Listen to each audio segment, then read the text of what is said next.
Today I wanted to talk to you about progressive overload, which is the increase of volume, intensity, frequency, or time. Or progressive increase of volume, intensity, frequency, or time. Those of you that are into your bodybuilding or going to the gym probably will know that term. And for me, I apply that methodology in things like my pull-ups. So for example, there is it's called a Russian fighter program, which is effectively, it's all it is really, is just you doing, say, 10 pull-ups, then 9, then 8, then 7, 6, blah, blah, blah. And then the following day, you add a further 1 pull-up into the whole set. Now, Winston here is very familiar with progressive overload, though you may not know it, Winston. But the vet, for example, is putting in a number of allergens that he is allergic to, and increasing those bit by bit over time so that hopefully those allergens will no longer affect him. And he certainly seems to be improving, don't you? There's less sneezing. So that is progressive overload. And as I said, it's used in the fitness industry quite a bit. It's quite a simple idea. But of course, you can use that term in pretty much anything in life. And this is where it becomes a bit of a crossover post because, of course, let's say you are an entrepreneur. And let's say part of your entrepreneurialism is to grow an online following. And let's say you are growing that online following on one of the best platforms, the one I'm talking to you either now on Instagram or on YouTube. And part of that business is the promotion of you as a person. In other words, you showing the world the real you, which is something that I've been gradually doing over time and something that I wasn't overly comfortable with initially.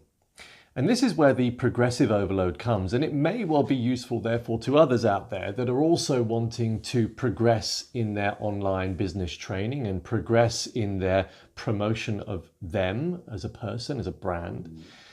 And that is the progressive overload in terms of doing the thing that scares you most. So most people probably don't like putting themselves out there online, talking to the camera, putting images of themselves out, etc., etc. And they have to overcome that element of the promotion of their online business. So the progressive overload could therefore be starting off with simply posting an image of themselves that they're happy with and writing a nice article that relates to that image. And they do that for a few weeks. They then decide that what they really want to do in order to get the best kind of engagement with their audience is start talking to the camera. Now, this is the tricky bit because, of course, do you then jump straight in and start talking to your audience? Some would say yes, but others would say it's worth practicing.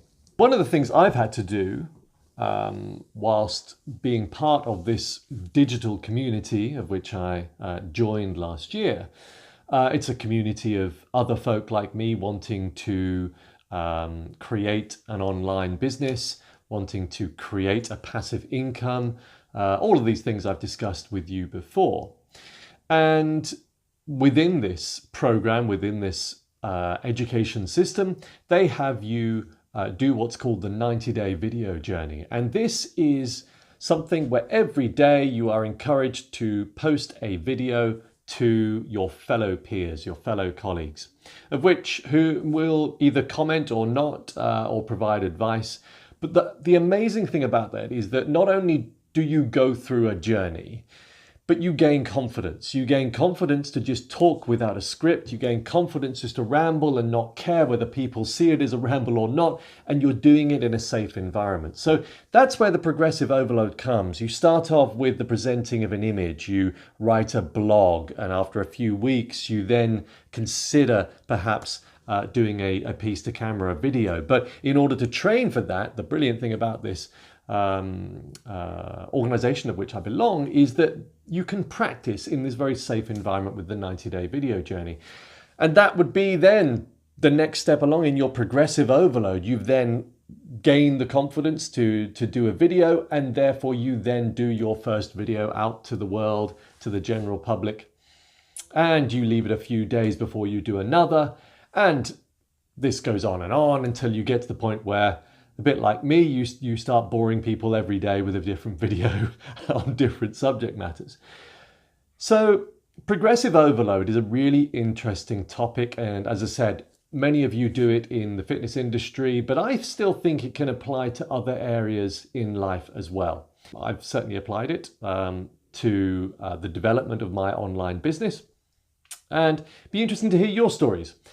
Do any of you employ the method of progressive overload, this gradual increase over time of certain activities, intensity, volume, quality, efficiencies, whatever? And if you do, I'd be interested to hear. Evolution of Dave signing off. Thank you very much. And Winston, of course.